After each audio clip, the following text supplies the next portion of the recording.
Hello, welcome to My Healthy Appetite. I'm Chef Leon Rothera and this is Dietitian Bridgette Wilson. We are going to be showing you how to cook for a range of health conditions, gluten intolerances, dairy allergies, but with a special focus on low FODMAP cooking. The low FODMAP diet is a diet that is commonly used for managing the symptoms of irritable bowel syndrome. In each episode we're going to discuss one of the common nutritional downfalls of following the low FODMAP diet and how to address this.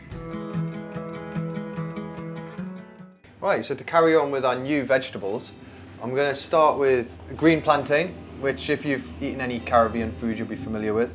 Actually what I'm going to do with it is something I was shown by a Brazilian housemate many years ago. So they're a bit awkward to peel, these things. Is there anything nutritional people should know about So I green think plantain? plantain is probably more like a starch, isn't it? Right. Rather than kind of a traditional vegetable. But it is one of the low FODMAP foods that we say you can use, and it's also going to be a good source of fibre. So we're going to cut it into, on an angle. It's going to create like a little base, sort of like a gluten-free alternative little base for this snack I'm going to do. You see it there, it's like really starchy and dry, but it's going to go into boiling water just for about 10 minutes. Okay, so here's the plantain that I boiled, because obviously that was a green plantain and pretty much inedible without cooking first. Just a great alternative is cheese on toast, and it fits perfectly in with our low FODMAP because we're using plantain instead of toast, and it's gluten-free as well. Okay, so like a naturally gluten-free kind of toast alternative almost, Exactly. Let's be honest, it's not got the huge amount of flavour, but you're going to end up with a really nice texture from it here. Boil it in a little bit of water, just till you can push a knife through it. And I'm putting it in between some greaseproof. So you boiled it for about 10 minutes, Yeah, is about that 10 right? minutes. Yeah, it doesn't take too long. Then we're just going to squash it now. In between some baking paper. That's just so it doesn't stick to my table. So it ends up with nice little cracks, which are going to fill up with the cheese and the oil and crisp up in the oven. So I'm going to use a little bit of my olive oil.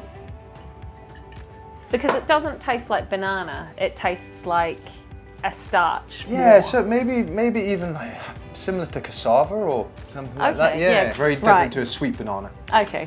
Yeah, so I'm just going to make sure it's covered, got a good coating of the oil there. I'm careful, it will break up a little bit. Okay. Okay, we're going to bang that in the oven for about 10 minutes just to crisp up. So if you didn't do it in the oven, you could fry this potentially as well? Yeah, fry it. But you said that your friend deep fried it, which Yeah, we she don't deep fried want. it, which I'll try and avoid. So we're oven baking it because it's healthier, better for you.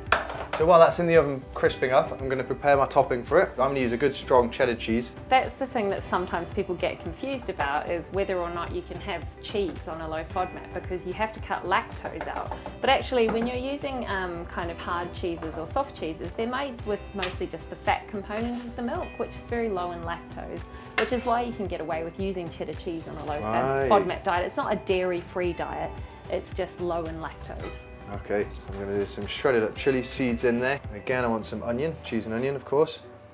I'm using just the top from the spring onion. I'm just going to set that aside for a moment while we wait for our plantain to crisp up. Okay, so we're ready to get this plantain out of the oven.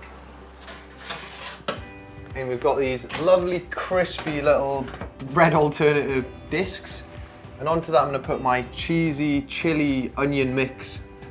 And we're going to make our Brazilian style Kind of like, cheese on toast. yeah, basically, isn't it? It's kind of like cheese and onion on toast with a little bit of a spicy kick. I mean, I hope this is authentic, but this is what Zoo showed me about 15 years ago. So Zoo's plantain, this one. Yeah, Zoo's plantain. We're just going to bang that back in the oven, just on quite a high temperature, just to melt it down. Right, let's check out these little plantain crisps. Melted cheesy bites. Zoo's plantain. And you see, look, they're really crispy. Cheesy, chili, onion. So there we go, guys. That's another way to use an unusual vegetable. Green plantain with chili, onion and cheese. Check below for the recipe and we'll see you in the next episode.